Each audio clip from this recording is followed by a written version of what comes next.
교회 이야기 5번째입니다. 교회란 성령 공동체다. 한번 따라해 볼까요? 교회란 성령 공동체입니다. 여러분, 교회의 개념을 우리가 잘 이해를 해야 되는데, 교회는 건물이 아니에요. 침대는 가구가 아닙니다. 이런 얘기가 있는 것처럼 교회는 건물이 아니에요. 교회는 조직이나 제도가 아니에요. 교회는 예수님을 믿는 사람의 모임, 예수님을 그리스도로 고백하는 사람들의 모임이에요. 예수님이 나의 구세주입니다. 주님이 나를 위해 십자가에 죽으셨습니다 라고 고백하는 사람들의 그 모임, 그 공동체가 바로 교회다라는 거예요. 교회가 큰 교회, 작은 교회, 화려한 교회, 그렇지 않은 교회, 이렇게 구분은 지을 수 있겠죠. 엄청나게 건축비를 들여서 화려하게 지은 교회도 있겠지만, 제가 지난번에 말씀드린 것처럼 캄보디아에 허허벌판에 망고나무 하나 있는데 거기에도 교회가 있는 거예요. 그 망고나무 아래 모이는 그 모임이 열정적으로 하나님을 찬양하고 정말 살아있는 생명력 있는 막 찬양이 울려 퍼지고 말씀이 선포되니까 거기가 정말 아름다운 교회로 변하더라고요. 바로 그런 거예요. 교회를 정의할 수 있는 것, 어떤 조직이나 제도나 건물이 아니라 예수님을 믿는 사람들의 모임인데, 그럼 그 모임을 어떻게 규정을 할 것인가? 그 모임은 왜 모였나? 무엇 때문에 모였나? 예배 공동체죠. 예배를 드리기 위해서 구원받은 은혜에 감격하며 예배를 드리는, 또한 말씀 공동체예요. 예배에 말씀이 빠지면 안 되죠. 말씀은 하나님의 우리를 향하신 음성이고 우리의 뜻인데 그 하나님 말씀이 빠지면 안 돼요. 또한 기도 공동체, 또 구원 공동체, 오늘 우리가 살펴볼 성령 공동체, 성령 공동체. 자, 성령님이 그러면 누구신지를 좀 살펴볼 필요가 있어요. 요한복음 14장 16절 말씀 우리 같이 한번 읽겠습니다. 시작. 내가 아버지께 구하겠으니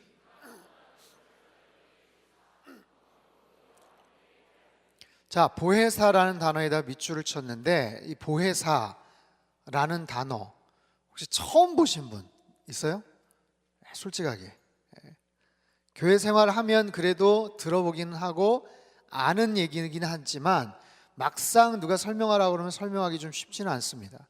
그리고 일상에서는 거의 쓰여지지 않는 단어예요. 보혜사라는 단어를 여러분 친구하고 대화를 나누면서 쓰고 있습니까? 들어보지도 못했을걸요? 보혜사라는 단어. 제 아는 목사님이 어디 지방에 갔다가 절 이름이 보혜사라는 절을 이렇게 봤다고 얘기를 하더라고요. 절 이름이 보혜사예요, 보혜사. 여러분, 보혜사라는 단어는 굉장히 좀 어렵습니다. 예수님이 하신 말씀인데, 보혜사 성령님, 이게 무슨 뜻인가?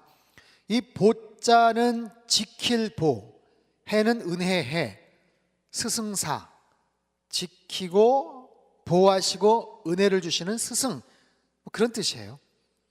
영어 성경에 보면 counselor, the comforter, 위로자, helper, 그런 뜻이에요. 원문에는 파라클레토스라고 설명이 되는데, 파라는 뭐뭇 곁에, 클레토스는 돕는 자, 곁에서 돕는 자라는 뜻이에요. 바로 곁에서 돕고 은혜를 베푸는 존재. 언뜻 생각하면 약간 좀 부담스럽지 않을까? 계속 옆에 있고 나를 감시하나? 그런 생각도 들 수 있지만 그렇지 않아요.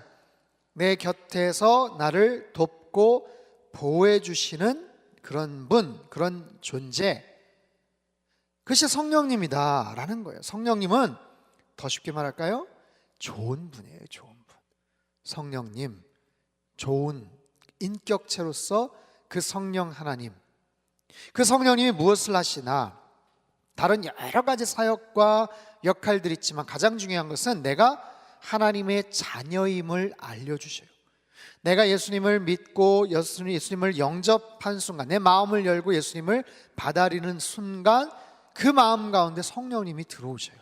성령님이 들어오신다. 그걸 내주하심이라고 하는데, 구원을 받았다 안 받았다 어떻게 알 수 있는가?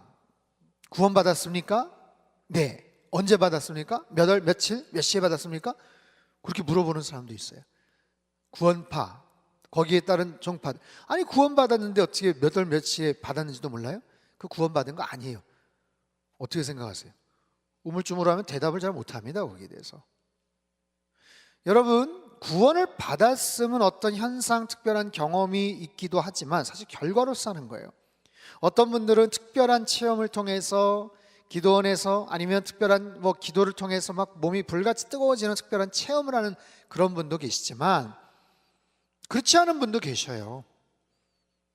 그냥 내 마음을 열고 언제 구원을 받았는지 안 받았는지조차도 잘 모르는 경우가 있어요. 이런 거죠. 내가 감기 걸렸어요. 언제 감기 걸렸는지 알아요? 알기도 합니다. 그때 엄마가 좀 따뜻하게 입고 가라고 그랬는데 바깥에 나가니까 갑자기 찬바람 불고, 아니면 친구 옆에서 콜록콜록 하는데 그때 아는 경우도 있지만 모르는 경우도 있죠. 언제 감기 걸렸는지 모른다고 해서 콜록콜록하고 막 죽겠는데, 아니라니까, 너 감기 걸린 거 아니라니까, 네가 감기 걸린 거 알아야지, 모르면 어떻게, 너 감기 걸린 거 아니야. 감기 걸렸다면 언제, 몇 월, 며칠, 몇 시에 걸렸는지 알아야지. 그거나 똑같은 거예요. 완전히 무슨 생떼를 쓰는 거지. 자, 구원받은 것은 결과로서 하는 겁니다. 그 결과로서 성령님이 우리에게 가르쳐 주시는 굉장히 중요한 두 가지 구절이 있어요. 고린도전서 12장 3절 말씀을 같이 읽죠. 시작. 그러므로 내가 너희에게 알리노니 하나님의 영으로 말하는 자는 누구든지 예수를 저주할 자라 하지 아니하고 또 성령으로 아니하고는 누구든지 예수를 주시라 할 수 없느니라. 마지막 부분 보세요. 성령으로 아니하고는 누구든지 예수를 주라고 고백할 수 없다는 거예요. 예수님을 주님, 주인님, 주님 고백할 수 있다는 것은 내 안에 성령님이 계시다는 거예요. 내 의지, 내 생각, 내 감정이 아니라 성령님이 내 안에 계시기 때문에 그것이 가능하더라라는 거예요. 로마서 8장 15절 16절도 같이 읽겠습니다. 시작. 너희는 다시 무서워하는 종의 영을 받지 아니하고 양자의 영을 받았으므로 부르짖느니라. 성령이 친히 우리의 영과 더불어 우리가 하나님의 자녀인 것을 증언하시나니. 자, 16절 띄워주세요. 우리가 하나님의 자녀인 것을 증언하는데 누가요? 누가 증언해요? 친구가? 야, 너 요즘 새벽 예배 많이 나간다며, 열심히 나간다며. 오, 성령 충만한데? 그러면서 친구가 증언해줘요? 남편이 증언해줘요? 그렇지 않습니다. 성령님이 내 안에서 증언해 주시는 거예요. 하나님을 아빠, 아버지라고 부를 수 있게 하는 것은 성령님이 하시는 거예요.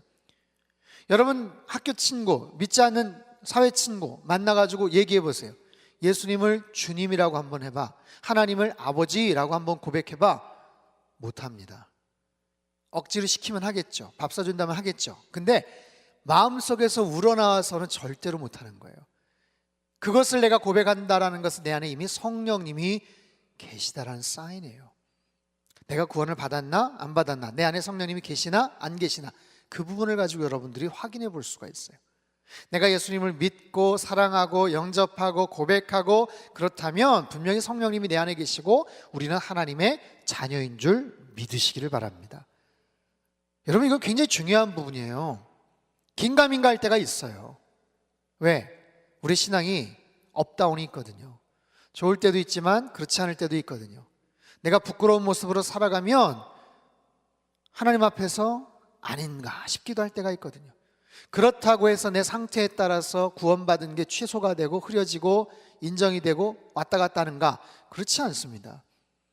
이번 한 주간은 잘 못 살았기 때문에 일주일 동안은 구원이 취소가 됐다가 다음 주에 다시 또 회복이 됐다가, 그렇지 않아요. 나는 설령 그렇게 감정으로 또 내가 또 그렇게 신앙적으로 또 다운이 돼서 살 수도 있습니다. 그러나 구원의 사실이 취소되는 것은 아니에요. 여러분, 분명히 그 사실을 기억하시고 확신을 가지셔야 돼요. 내 확신과 내 믿음이 흐릿해지고 흔들릴 수는 있지만 구원받은 사실이 바뀌어지지는 않는다라는 것. 그렇기 때문에 여러분들이 분명히 그 부분에 대해서 아멘으로 화답할 수 있고 대답할 수 있어야 돼요. 뭐예요? 나는 내 안에 성령님이 계신 것을 믿습니다. 아멘 하셔야죠. 아멘. 나는 하나님의 자녀임을 믿습니다. 나는 하나님 나라의 친백성임을 믿습니다. 여기에서 시작이 되는 거예요. 굉장히 중요한 거예요. 내가 성령님이 내 안에 계시지 않는데 무슨 성령 공동체가 무슨 관심이 있어요? 그렇죠? 내가 일단 성령님 안에서 하나님의 자녀로서 살아갈 때 이제 성령 공동체, 우리 교회가 어떤 곳인가, 우리 모임은 어떤 곳인가, 성가대는 성가대대로, 찬양팀은 찬양팀대로, 안내팀, 임원단, 이 모임은 어떤 모임이어야 될 것인가, 더 나아가서 성당교회 전체는 어떤 교회여야 될 것인가, 그것이 규정이 되는 거예요. 자, 교회가 성령 공동체다라고 할 때 첫 번째는 성령님이 교회의 주인이다라는 뜻이에요. 자, 오늘 본문 사도행전 1장 8절 한번 같이 읽겠습니다. 시작. 오직 성령이 너희가 권능을 받고 예루살렘과 온 유대와 사마리아와 땅 끝까지 이르러 내 증인이 되리라 하시니라. 아멘. 예수님이 부활하시고 승천하시면서 남기셨던 마지막 말씀, 여러분 이 말씀은 필수 암송 구절이에요. 오직 성령이 너에게 임하시면 너희가 권능을 받고 예루살렘과 온 유대와 사마리아 땅 끝까지 이르러 내 증인이 되리라. 부활하신 예수님의 심장을 꺼내보면 아마 저 말씀이 쓰여져 있을걸요. 가장 중요한 말씀. 예수님은 두 가지 꿈이 있다고 말씀을 드렸죠. 이 땅에 오셔서 십자가 지시는 것, 또 한 가지는 교회를 세우는 거예요. 교회를 세우는 것. 여러분, 교회는요 제자들이 모여서 만든 거 아니에요. 제자들이 모여서 의논하고 토론하다가 야, 아무래도 예수님도 안 계시는데 우리 이러한 모임을 하나 좀 만들면 어떨까 해서 시작된 게 교회가 아닙니다. 교회는요 하나님의 의도에 의해서, 하나님의 계획에 의해서 세워진 거예요. 이 땅에 수없이 많은 조직과 기관과 단체가 있어요. 근데 하나님의 아이디어에서 세워진 게 딱 두 개. 하나가 가정, 하나가 교회입니다. 세상의 모든 것은 인간의 아이디어, 인간의 필요, 인간의 니드에 의해서 만들어졌다면 가정과 교회는 하나님의 계획에 의해서 세워졌어요. 그렇기 때문에 그 교회가 어떠해야 되는지를 하나님이 우리에게 가르쳐 주셔요.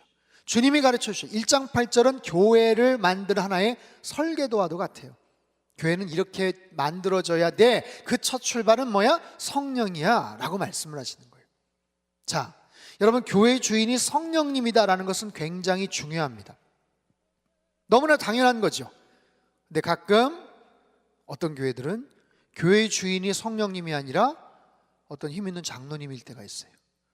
교회의 주인이 성령 하나님이 아니라 창립하신 목사님일 때가 있어요. 교회의 주인이 뭔가 영향력 있는 어떤 창립 멤버이기도 해요. 여러분, 그런 경우들 못 들어보셨습니까? 실제로 그런 게 있어요. 알게 모르게 그런 영향력을 끼쳐요. 그러나 이 땅의 어떤 교회도 사람이 주인이 되어서는 안 돼요. 여러분, 사람이 주인 되는 그런 교회를 여러분 다니고 싶으세요? 그러고 싶으세요? 아니죠. 교회 주인은 성령 하나님이세요. 그래서 교회가 성령 공동체가 된다는 것은 굉장히 중요합니다. 우리 상당교회도 꽤 많은 성도들이 함께 모여서 신앙생활 하잖아요. 우리 청년반에도 많은 청년들이 모여서 신앙생활 하잖아요. 여러 가지 의견이 있을 수가 있어요. 다양한 견해가 있기도 합니다. 옳기도 하고 약간 틀리기도 하고. 그런데 어떤 영향력이 있는 청년이 어떤 특별한 역할을 하는 어떤 리더가 그런 부분에 대해서 뭔가를 흐트고 좌지우지한다 하는 것은 굉장히 문제죠. 사람의 말에 흔들리지 않는 그런 교회, 성령님께서 주인 되시는 바로 그런 교회. 사람은요 절대로 객관적이지 않아요. 되게 웃긴 게 뭐냐면, 야, 내가 객관적으로 말하는데, 내가 진짜 객관적으로 말하는데, 믿지 마십시오. 객관적일 수가 없어요. 사람은 절대로 객관적이지 않아요. 야, 내가 진짜 좋은 의도에서 말하는데, 네, 의도는 좋을 수 있어요. 그러나 방법이 잘못된 경우가 많습니다. 처음에는 옳았어요. 그러나 시간 지나면서 틀릴 경우가 있어요. 그때하고는 지금하고는 또 다른 경우가 있어요. 그래서 객관적이지도 않고 선하지도 않고 공정하지도 않아요. 사람은 그렇게 살려고 애를 쓰고 노력할 뿐이죠. 그래서 사람의 기준이 아니라, 사람의 말이 아니라 하나님의 기준, 성령님이 주인 되시는 그런 교회가 돼야 된다는 거예요. 이건 굉장히 중요한 겁니다. 여러분, 성령님이 주인 되시는 그런 교회를 다니는 것, 우리 상당교회가 그런 교회가 되기를 정말 저는 열심히 기도하고 노력할 거예요. 그리고 정말 우리 교회 상당교회 많은 장로님들과 모든 리더들이 한 마음으로 과거의 경험, 전통, 어떤 분의 힘 있는 이야기, 그것 때문에 왔다 갔다 하는 교회가 안 되도록 중심을 잡고 성령님이 주인 되는 교회로 그렇게 나아가도록 노력할 거예요. 여러분들 열심히 기도해 주세요. 두 번째, 성령 공동체가 될 때 우리는 능력을 받게 됩니다. 자, 성령이 너에게 임하시면 너희가 권능을 받고 라고 말씀을 하세요. 여기서 권능, 능력은 곧 성령의 능력을 의미합니다. 자, 그 능력은 두 가지를 말할 수 있어요. 하나는 은사, 하나는 열매. 성령의 은사와 성령의 열매입니다. 자, 은사에 대해서 먼저 살펴보죠. 고린도전서 12장 7절에서 11절 우리 차근차근 한번 같이 읽어보죠. 시작. 각 사람에게 성령을 나타내심은 하려 하심이라. 어떤 사람에게는 성령으로 말미암아 지혜의 말씀을, 어떤 사람에게는 같은 성령을 따라 지식의 말씀을, 다른 사람에게는 같은 성령으로 믿음을, 어떤 사람에게는 한 성령으로 병 고치는 은사를, 어떤 사람에게는 능력 행함을, 어떤 사람에게는 예언함을, 어떤 사람에게는 영들 분별함을, 다른 사람에게는 각종, 어떤 사람에게는 방언들 통역함을 주시나니 이 모든 일은 같은 한 성령이 행하사 그의 뜻대로 각 사람에게 나누어 주시는 것이니라. 아멘. 자, 성령님이 주시는 은사는 다양합니다. 여러분, 이 가운데 혹시 어떤 은사를 받으셨나요? 어떤 은사 혹시 있으세요? 성령님이 초대교회에 주신 은사가 굉장히 다양해요. 그 은사를 통해서 사람들이 변화가 됐어요. 무식했던 베드로는 한 번 설교에 3,000명이 회심을 합니다. 사도행전 2장에 보면 깜짝 놀랄 일이 나요. 여러분, 베드로는 공부를 많이 한 사람이 아니에요. 그냥 어부입니다. 그래서 거기 있는 사람들이 놀랐어요. 근데 전혀 두려워하지 않고 담대하게 한 번 설교를 했더니 3,000명이 그날 회심을 한 거예요.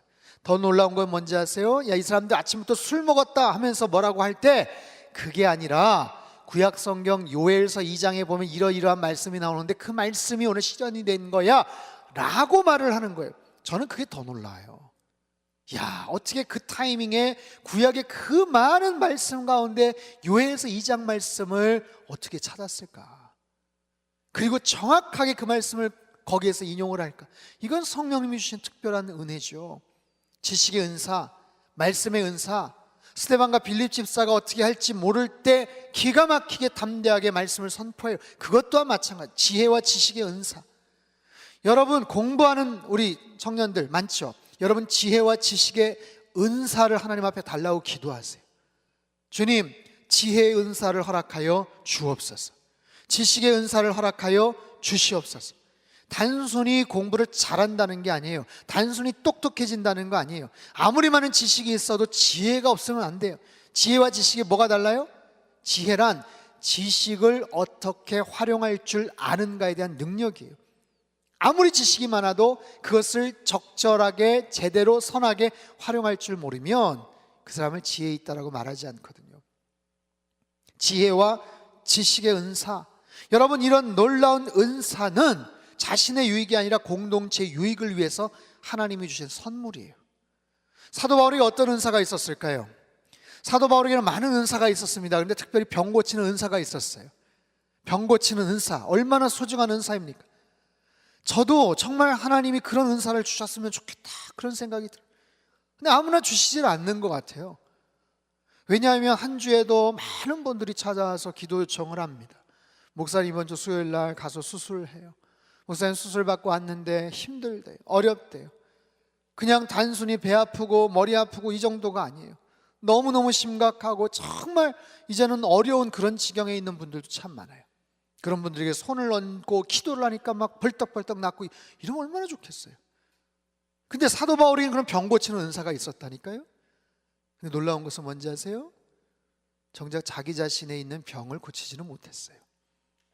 그것이 하나님의 특별한 이유가 있었겠지만, 은사라는 것은 본래 공동체 유익, 타인의 유익을 위해서 사용하라고 주신 선물이에요.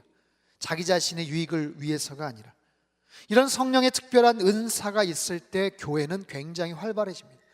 아마 여러분 한 분 한 분에게 하나님이 주신 특별한 은사가 있어요. 발견을 못하거나 아니면 그걸 찾아서 쓰려고 노력을 하지 않아서이지 하나님이 여러분에게 주신 특별한 은사가 있습니다. 여러분 그 은사를 더 많이 개발하십시오. 그리고 그 은사가 더 많이 활용될 수 있도록 여러분들이 노력을 하세요. 그것이 성령의 능력이에요. 두 번째는 성령의 열매입니다. 갈라디아서 5장 22절 23절 같이 읽겠습니다. 시작. 오직 성령의 열매는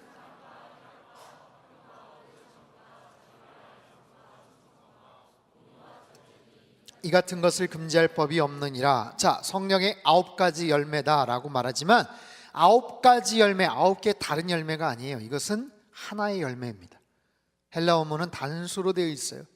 즉 이런 거죠. 포도 알이, 포도 알맹이가 주렁주렁 있는데 그것이 한 송이에 달려 있는 거예요. 그죠? 알맹이가 여러 개가 있지만 그것을 포도 한 송이라고 표현하는 것처럼 이 9가지의 열매는 전체가 묶여서 하나의 열매로 지칭할 수 있습니다. 근데 이 성령의 열매는 아까 말한 성령의 은사보다 훨씬 더 업그레이드된 하나님의 선물이에요. 자, 이렇게 말해 볼게요. 여러분 정말 미운 사람을 용서할 수가 있을까요? 정말 미운 거야. 나한테 정말 왼수 같은 일을 한 사람 용서할 수 있을까요? 성령의 은사를 받은 사람은 용서 못합니다. 성령의 열매를 받은 사람은, 열매를 맺은 사람은 용서할 수 있어요. 왜냐하면 그 열매 안에 사랑의 열매가 있어요.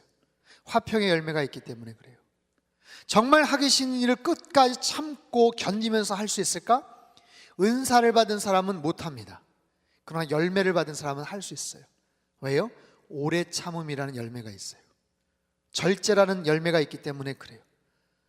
어떤 경우는 성령의 특별한 은사를 받으신 분들이 계십니다. 그런 목사님도 계시고 선교사님도 계셔요. 근데 문제를 일으키는 경우가 있어요.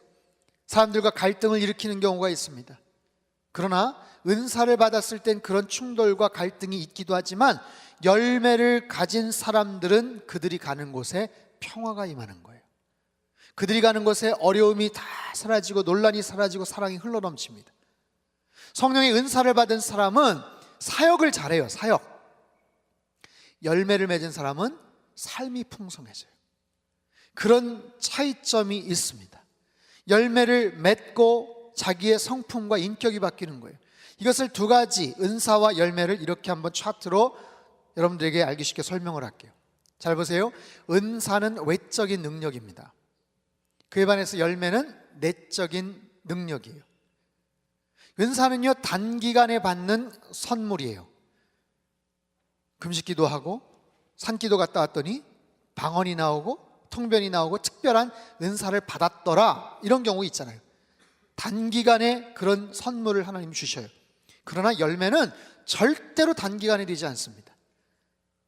인내하고 사랑하고 화평하고, 이것은 오랜 시간을 통해서 얻어지는 하나의 열매예요. 은사는요, 인격의 변화와는 때로는 상관이 없기도 합니다. 그래서 옛날에 뭐 하늘산 기도원이나 이런 데서 막 그 기도원 원장님 같은 경우는 막 욕도 하고 막 그러는 분이 계셔요. 무슨 자기가 무슨 욕쟁이 아줌마도 아니고 막 그냥 뭐, 근데 막 욕하시는 막 그런 분들도 계세요. 저는 안 가봤지만 가보면 굉장히 기분 나빴을 것 같아요. 왜 욕을 하지? 근데 아무튼 특별한 은사를 받았다는 거예요. 근데 은사 받은 것하고 인격의 변화하고는 별로 상관이 없기도 합니다. 그건 그냥 하나의 외부적인 하나의 특별한 선물이에요. 근데 열매는 반드시 인격의 변화와 연관이 있어요. 인격이 변화되고 나의 내면이 점점 성숙해지는 거예요. 은사는 말한 것처럼 공동체 유익을 위해 사용하고 사역의 변화가 있다면, 열매는 공동체뿐만 아니라 자기 자신에게 축복이고 삶이 바뀌게 된다라는 거예요. 자, 이해가 되십니까? 다시 설명을 드릴까요?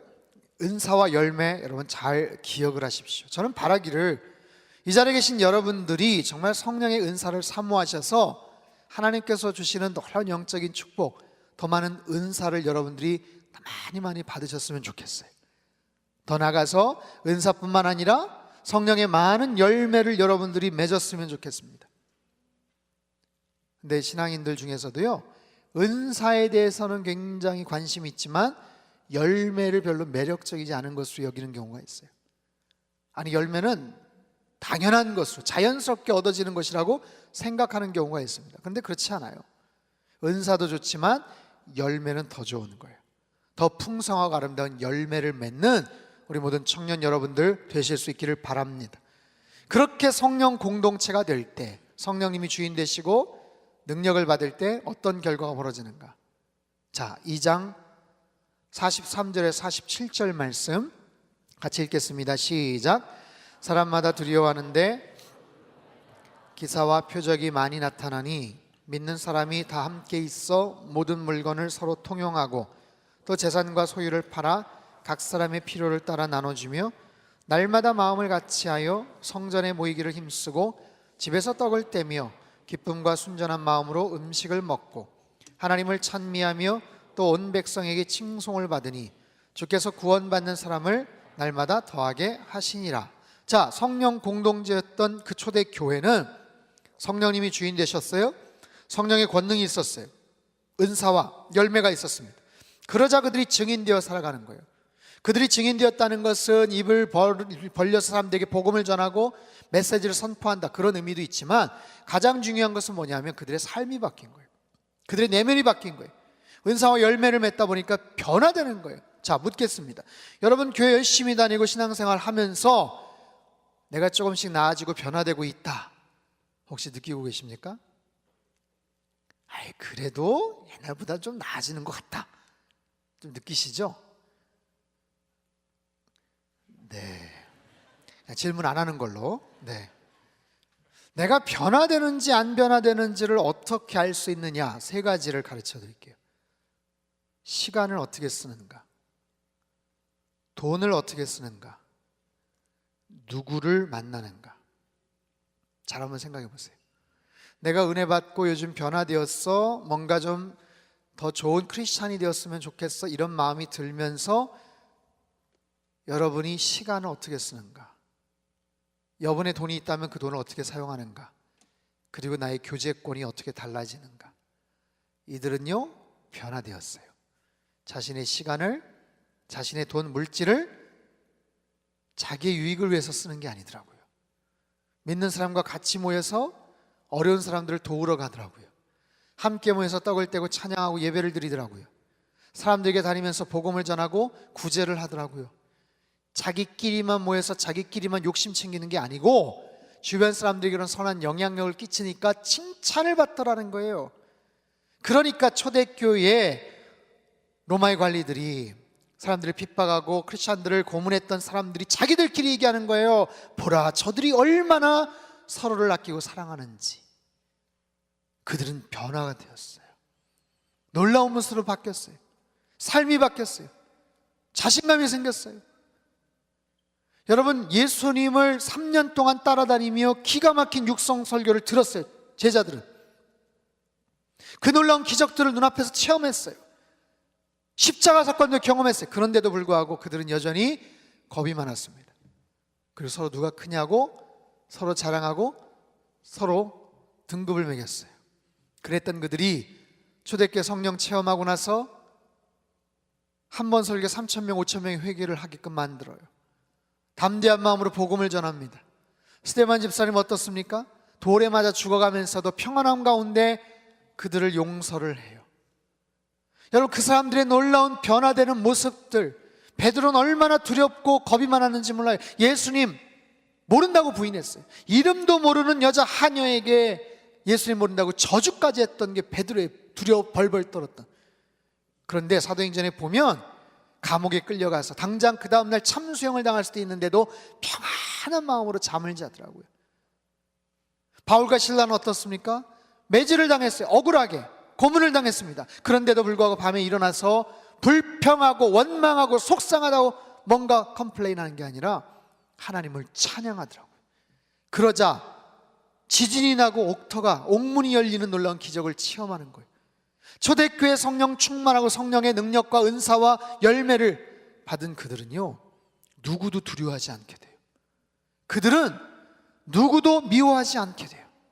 그들은 어떤 상황에서도 평온함을 유지하고 누리게 됩니다. 거기에 대해서 히브리서 기자는 얘기하는 거예요. 이런 사람은 세상이 감당치 못할 자로다. 저는 바라기를 우리 상당교에 속해 있는 모든 청년들이 이런 성령 충만한 사람으로 살아가실 수 있기를 바랍니다. 여러분, 사모하십시오. 내가 나의 힘으로만 살아간다는 것은 너무 힘들고 벅찬 시대를 살아가고 있어요. 내가 교회를 다니고 크리스찬으로 살아가는데 그저 아무런 변화가 없고 그저 물에 물 탄 듯 술에 술 탄 듯 그렇게 살아가는 게 아니라 성령님의 특별한 은혜와 능력들을 경험하고 살아간다면 얼마나 좋겠어요. 그런 은사를 주신다면 얼마나 좋겠어요. 그런 열매를 맺는다면 얼마나 좋겠어요. 여러분, 그러기 위해서는 가장 중요한 것, 여러분이 성령님을 사모하실 수 있기를 바랍니다. 성령님을 사모하십시오. 그분의 능력을 갈망하십시오. 매 순간 여러분 성령님을 인정하세요. 자, 말씀드렸죠? 여러분 안에 성령님이 계세요. 근데 그 성령님이 어떻게 계시는가? 아침에 눈을 떠서 잠자리 들기까지 매 순간 성령님을 한번 생각해 보십시오. 인정하십시오. 의식하십시오. 그분과 교제하시고 동행하십시오. 내 안에 성령님이 왕성하게 활동을 하실 수도 있고 그렇지 못하고 완전히 힘이 빠져서 쇠약해질 수 있어요. 어떻게 하면? 내가 어떻게 하느냐에 따라 달라요. 여러분, 성령님은요 사랑의 영이에요. 생명의 영입니다. 거룩의 영입니다. 그래서 내 마음이, 내 내면이, 내 생각이, 내 말이 부정하고 하나님이 기뻐하시지 않고 미움이 있고 분노가 있고 마음속에 음란함이 있고 욕심이 있고 거짓이 있고 이러면 성령님이 그 안에서 존재할 수가 없어요. 활동하실 수가 없는 거예요. 그러나 내 안에 있는 감정들, 욕심들, 상한 심령들, 누구를 향한 질투와 이기심과 시기와 이런 것들, 그 감정들을 잘 정리하는 거예요. 나의 내면을 들여다봤을 때 마치 집안을 깨끗하게 치우듯 화단을 깨끗하게 청소하듯 내 안에 있는 찌꺼기들, 불필요한 여러 가지 감정들이 있거든요. 그런 것을 다 제거하고 정리하는 거예요. 주님, 정리하게 해주세요. 깨끗하게 해주세요. 여러분, 이메일이나 가끔 스팸 메일 정리하잖아요. 그렇지 않으면 온갖 잡다하고 이상한 것들이 자꾸 막 들어오잖아요. 그런 것처럼 내 안에 내면을 깨끗하게 정리하는 거예요. 그래서 그 성령님이 더 왕성하게 활동하실 수 있도록, 성령님이 기뻐하시는 그런 장소, 성령님이 기뻐하시는 그런 행동들을 하는 거예요. 세상에서 친구들과 어울려서 죄짓고 좋지 않은 그런 공간과 장소에서 흥청망청 그렇게 살아가면서 성령님 내 안에서 역사해 주옵소서? 아니요, 그럴 수가 없는 거예요. 그렇기 때문에 내가 일단 성령 충만해지기를 소망하는 것, 내 안에서 성령님이 더 많이 역사할 수 있도록 그분에게 그분의 환경을 조성시켜 드리는 거예요. 여러분, 여름철에 습하고 어두침침한 이런 곳에 곰팡이가 낍니다. 그렇죠? 희한한 거예요. 어떻게 생기는지 모르겠어요. 근데 그 조건이 형성이 되면 쓰는 거예요. 축축하고 어둡고 더럽고 그런 곳에 곰팡이가 쓰는 거예요. 그러나 맑고 바짝 마른 그런 찬란한 태양 아래 환경을 조성을 하면 사라져버리는 거예요. 그것처럼 나의 내면을 그 성령님이 기뻐하시는 모습으로 드려지는 거예요. 그럴 때 여러분의 말이 바뀌고 여러분의 태도가 바뀌고 표정이 바뀌고 여러분의 삶이 변화되게 될 줄로 믿습니다. 우리 사랑하는 청년 여러분, 성령 충만한 삶을 사시기를 바랍니다. 올해 2017년도 더 풍성한 성령의 은사와 열매를 여러분 사모하실 수 있기를 바랍니다. 교회는요 성령 공동체예요. 여러분 한 사람 한 사람이 성령님의 충만하여서 살아가면 그런 분들이 모여서 예배를 드리는 이 공간이 성령님이 기뻐하시는 그런 공간이 될 줄로 믿습니다. 성령님을 사모하십시오. 그리고 성령님하고 교제하세요. 동행하세요. 그럴 때 하나님께서 여러분의 인생을 어떻게 인도해 주실지 몰라요. 성령님의 역할과 그 능력은 오늘 시간이 없어서 다 말씀을 못 드리지만 너무나도 놀라운 모습의 성령님의 축복들이 있거든요. 그분이 나에게 지혜를 주시고 그분이 여러분에게 정확한 삶의 타이밍을 가르쳐 주시고 인도해 주시고 가장 아름다운 모습으로 살아갈 수 있도록 기뻐하시는 거예요. 내가 성령님을 기뻐하면 그 성령님이 내가 행복하게 살아가는 것을 기뻐하시거든요. 여러분 삶 가운데 성령님을 더 많이 인정하시고 성령 충만하여서 귀하고 복된 올 한 해가 될 수 있기를 주님의 이름으로 축원합니다. 우리 시간 한번 같이 기도할게요. 여러분 두 손을 가슴에 모으고 같이 한번 기도하죠. 성령 하나님을 찬양합니다. 내 안에 계신 성령님, 내가 그동안 관심이 없었고 그 성령님과 구체적인 만남과 교제를 하지 않았다면 오늘 말씀을 통해서 내 안에 계신 그 성령님을 다시 찾게 하시고 인정하게 하시고 의식하며 그 성령님과 늘 교제하고 동행하게 도와주시옵소서. 성령님이 내 안에서 더 활발하게 왕성하게 역사하실 때 나의 표정이 바뀌고 나의 언어가 바뀌고 나의 생각이 바뀌게 될 줄로 믿습니다. 부정적이고 원망하고 긍정적이지 못했던 나의 태도와 언어가 변화되어서 하나님 나의 인격이, 나의 성품이, 나의 인생이 변화되는 놀라운 역사를 허락하여 주옵소서. 성령 충만하게 살아가되 성령님을 주인으로 모시고 살아갈 때 나의 인생뿐만 아니라 우리 상당교회, 우리 청년 교회 공동체가 아름답고 복된 모습으로 그렇게 변화되어 하나님께 기쁨이 되고 또 하나님 앞에 영광 올려드리는 우리 모든 지체들 될 수 있도록 주님 축복하여 주시옵소서. 이번 한 주간도 살아갈 때 중요한 결정과 선택이 있습니다. 성령님 지혜를 주시고 실수하지 않게 하시고 옳은 길 가게 도와주옵소서. 존귀하신 예수님의 이름으로 기도합나이다. 아멘.